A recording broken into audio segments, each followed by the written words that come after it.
Hello again, everyone, and welcome to another episode of Couch Coaching. I'm Vincent. This is Jimmy. Today we'll be talking about the 2013 Oakland Raiders, and we'll be breaking down the first 4 games of the season for my beloved Raiders. And May they rest in peace.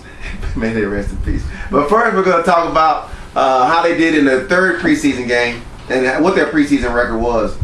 And their preseason record against the preseason.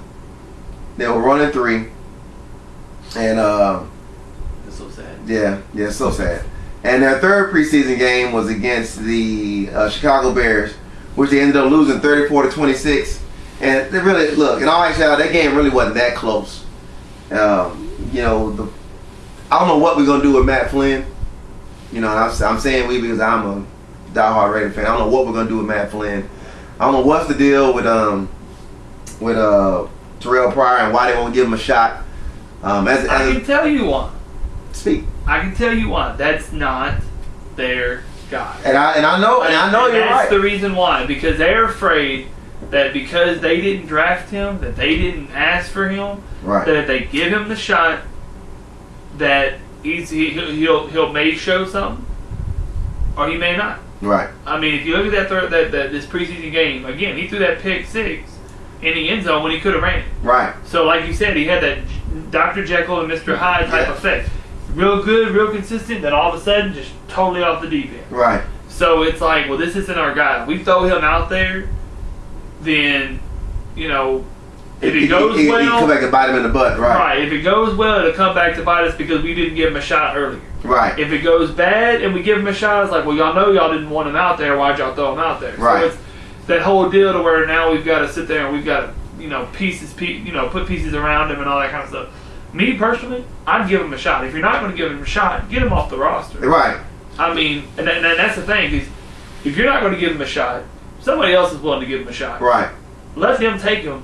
Get a draft pick. Get a pick for him. And move on. Because again, the biggest problem I have is that I believe this is the final year of his rookie contract. So if you're not going to do anything with him, at least get a draft pick for him. Right. But you're going to have to pay him next season. Because you're going to have to pay him. You're going to have to pay him, or somebody will pay him, and you've got nothing for him because the way they got him is because he had the issue at Ohio State, and they ended up getting him in the supplemental draft, and they got, in my opinion, they got first round talent for a 3rd round pick. Right. Because the way that they got him. And I think it was Al's actually final pick before he passed away. So my problem with it is that, look, I know Matt Flynn is not the future of the franchise. Right. So you might as well see what Terrell Pryor can do. I mean, when you really look at the stats for this preseason alone for the Raiders, Terrell Pryor was 32 and 17. 221 yards, 53.1% completion. 1 touchdown, 2 picks. Yeah. All right. Now the guy, McGlowan? Yeah, McGlowan. All right. Now he was the one that got most of the snaps, I guess, during y'all's preseason. Right, because because the reason he got most of the snaps, I think he played basically all of the 4th game. Right. And then he played a lot of the. So he was 35 attempts, 20 completions, 279 yards, only a 57.1 completion rate. He had 2 touchdowns, 3 interceptions. So, I mean, his quarterback rating was 66.3, Pryor's were 59.5. All right. What is Flynn's? Flynn was 27 attempts, 19 completions, 180 yards, 70.4 completion rate, completions. 1 touchdown, 2 interceptions, passer rating of 70. Actually, Wilson did better. He had a 74.5 passer rating. Right. But he only threw 18, completed 11 for 93 yards. So, I mean, but the deal is, though, is that Terrell Pryor, like you said, is coming out of his rookie contract. I guess Glovin is a rookie. Yeah, yeah. So you've got him for 2 more years. Right. Without having to pay him money or what have you. Right. In my opinion, Matt Flynn, you know what Matt Flynn can do. But the deal with Matt Flynn is he was inconsistent in Detroit, or was it Detroit that he went to? He was inconsistent. Or was it Seattle? He went to Seattle. He started his career with the Green Bay Packers. And of course, he had that one breakout game against Detroit where he threw like 500 and something yards or something like that. Which got him the deal for right. So that got him that deal with Seattle. Right. So he went to Seattle. He was very inconsistent with Seattle. Right. Then he went over to the Oakland Raiders now, and he's showing inconsistent. I mean, his passer rating and everything is great, but Tony Romo's is great too. But they ain't done nothing either. Right. So I mean, it's look at what you've got. You know Matt Flynn isn't going to be your deal. Maybe McGlovin is, or M. Glovin is. Maybe McGlovin, whatever. Weird names in his NFL these days. Right. So maybe he is the face of your franchise because again, he's a rookie. This regime drafted him, so maybe he is. But see what you got in prior. Right. Because if you don't, then like you said, you could have somebody sitting there that when you let go, you could have easily got a pick for. Right. Put him out there. Let him play. If he's got talent, great. If he doesn't, try to get him. Get a draft pick, a 7th round, 8th round, 7th round, 6th round draft pick for him. Right. Let it go. Right. You've got your guy that you obviously wanted with Glovin. So, that obviously must be your quote unquote guy of the future. Right. Because we all know Matt Flynn isn't going to do it. I just don't think he's going to be the guy exactly. So you've obviously picked the guy that you want. See what you got in Terrell Pryor. And this is the problem that I have with the Raiders organization is that they have talent, but they're not using the talent. Exactly. And that's the deal. So yeah, I think what needs to happen going forward is that the Raiders just need to stand pat with Terrell Pryor and see what he can do. Again, because at this point they still haven't announced the starter for the beginning of the season. So look, it's like this. And again, we'll break down the first quarter of the season, and we'll do this throughout the season. But look, the Raiders, in all honesty, they're not. The way it's all shaking out right now, the way it looks on paper, we're not going to the playoffs. So you might as well, yeah. So if you go with Matt Flynn, you're not going to go to the playoffs. If you go with Terrell Pryor, you may not go to the playoffs. Now, that's not saying that y'all probably won't because you play the game to play the game. Play the game, exactly. So the deal is that if you in your mind as a coach and an owner, of course you're like, oh yeah, we're always going to go to the playoffs. But realistically speaking, when you look at your schedule and how things should play out and how things will probably play out, you look, okay, well we probably won't go to the playoffs. So what advantage is it going to do to sit there and have somebody on your roster that you're not going to know anything about? Right. Because if you throw him out there to where you have 32 teams, and half of them people need another quarterback, either a backup or a starter. You got 32 teams, you throw him out there, let teams look at him. Hey, we could probably use him. Let me go ahead and make a call because you got until week 8 to make a trade. To make a trade. Right. I mean, and get somebody that you may need. Maybe you need someone on the defensive side. Maybe you need an offensive lineman. But make a trade. Right. Not just leaving somebody on the roster and paying them. Exactly. Because he's not doing nothing for you. Exactly. So we're going to break down the first 4 games for the Raiders in this season. And the Raiders' first opponent will be the Indianapolis Colts.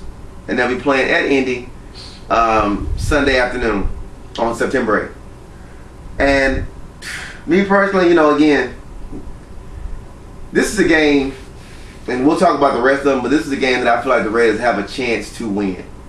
And I'm gonna step out there, and this may be my homerism coming out of me, but I'm gonna step out there and say that the Raiders will win that game, but it's gonna be a close game.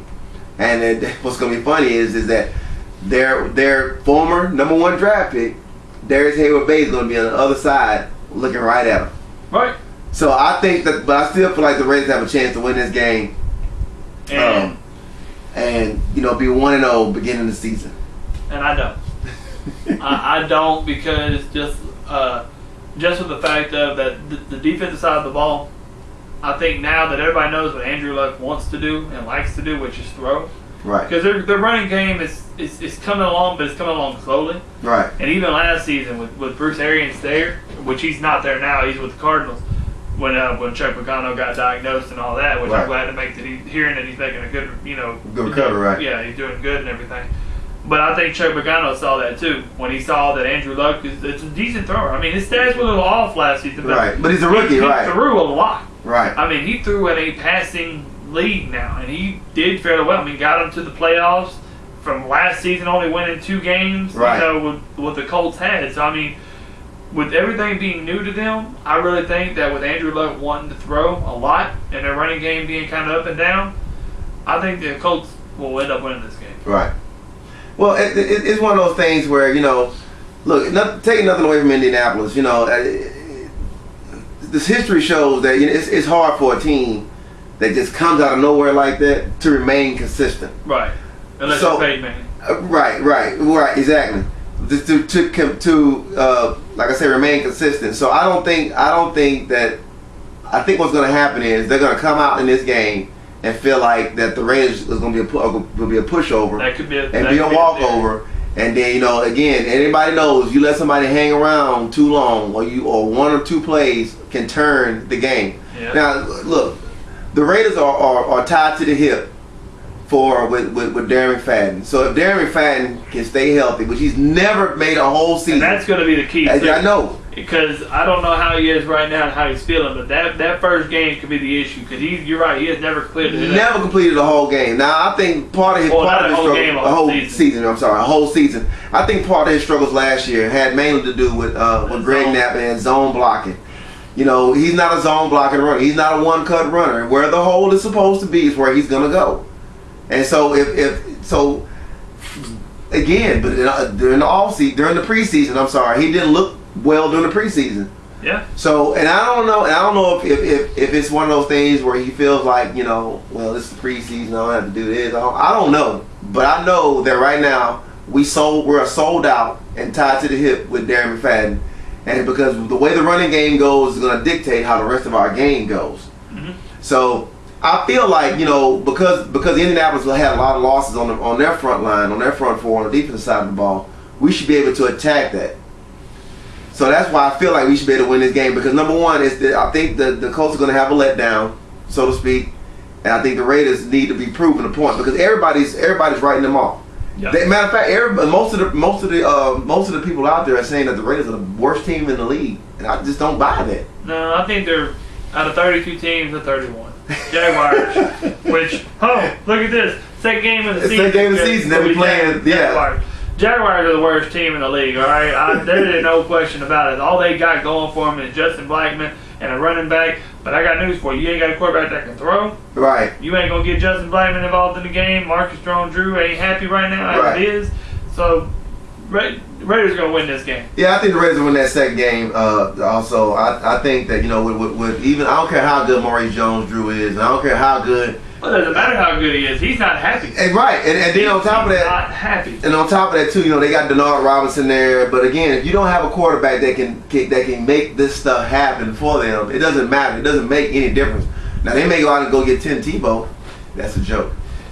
Let's not joke. I don't want to wish any more bad luck on the Jacksonville Jaguars. All right. Right. I don't, because that all that would be is just that money hungry, Ocon. That's. Let's look at Tim Tebow so we can start selling more tickets. Look, if you're putting up tarps on empty seats so the camera people don't see them, right, you got issues. You got some issues. And it's not money issue. It's team issue. Exactly. You need to fix your team. Exactly. And that team right there is so beat up. Your star running back is not happy. And I think that game should be one that we should win. So right now, going into the second week of the season, I'll have them at 2-0. Jimmy has them at 1-1. And then we play the Denver Broncos, and they'll be 2-1 from my predictions. Jimmy will have them 1-3. We'll talk. 1-2. I'm sorry. We'll talk about this a little bit, but really we don't have to stay here. There's no need to talk about it. Denver is much better. Denver is a much better team with Peyton Manning under the center. Oh yeah, there's no question about it. Not only do you have Peyton Manning, now you've got this new kid.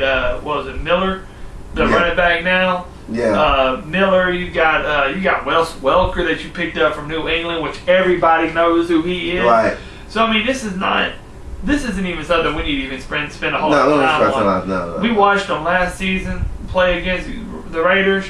Raiders gave them a shot the first game. The second game, it wasn't even close. It wasn't even close. The Broncos are a better team all around, defense, offense. Even though they don't have they end up losing Elvis. They lost Elvis Dumerville, and so the thing about it is that the only outside shot at it, which we really don't have a shot. Look, because Elvis Dumerville was lost, and then they lost the other linebacker for a 6-game suspension because of drug. Yeah, the drug issues, substance abuse issues. So yeah, it's not gonna happen though. Yeah. Because look, if the Raiders can get better in three things, if the Raiders were better in 3 things, we could win this game. If we were better in offense, defense, and special teams, we could win the game. But it's not gonna happen. I thought you were meaning like if Darren McFadden could say healthy, you're just saying offense, defense, special teams. You're basically saying, okay, we may be the worst team, but we're 31 out of 32. Yeah, we're 31 out of 32. We were just better at offense, defense, and special teams. We might have a chance to win that game. So we're not gonna win that game. And then here comes the Washington Redskins, and we're not gonna win that game either.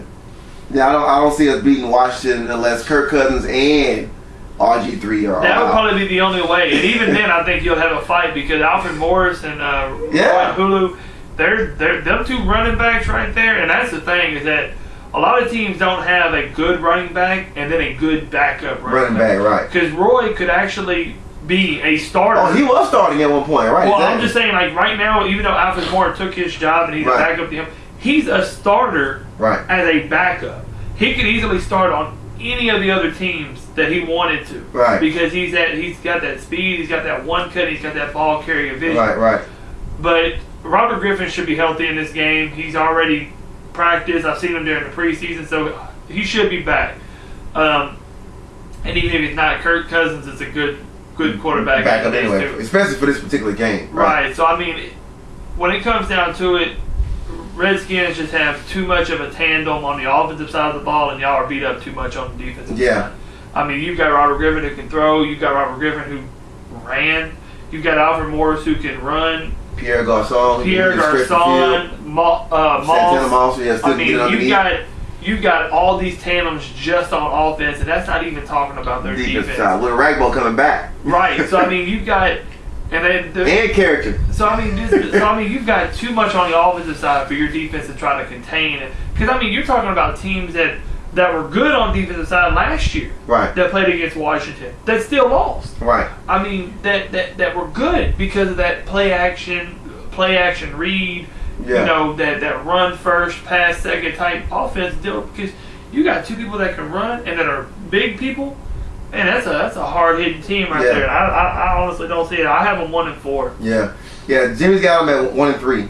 Well, 1-3. 1-3. I want to say 1-4. We're not going. What is it? Yeah, 1-3. 1-3. I got them at 2-2. And look, the thing about it is that look, this season, the what I want for Dennis Allen and McKenzie to do is McKenzie is the general manager. Look, let's just be real about it. As long as we take steps in the right direction, I'm okay. Right. I got a problem with them.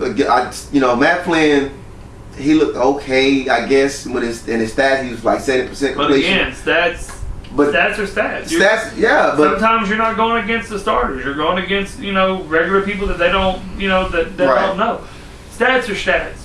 Tony Romo has good stats. Tony Romo has won a playoff game. Right. So I mean, it doesn't matter what your stats are. Right. Dan Marino had excellent stats. Never won a Super Bowl. Exactly. So I mean, stats are what they are. Right. And when it comes down to it, how can you actually perform? How can I get wins and losses? Exactly. Right. And so I think Terrell Pryor is to me now. And I'm gonna get off my Terrell Pryor soapbox this week, but I think that he is the way to go because again, he's big enough and he's strong enough. And again, he's got to make right decisions. He's got to make the right decisions, and that's it. All right, guys. Thanks again for joining us for another episode of Couch Coaching. If you want to leave comments, leave them on the bottom. We'll be more than happy to answer any questions. If we left out anything, or if you feel that we're wrong in any way, shape, form, or fashion, leave it down there. We'll be more than happy to read them and reply back to you. If you got anything else, you can leave it at Couch Coaching 12 on our Facebook page. Y'all have a good one.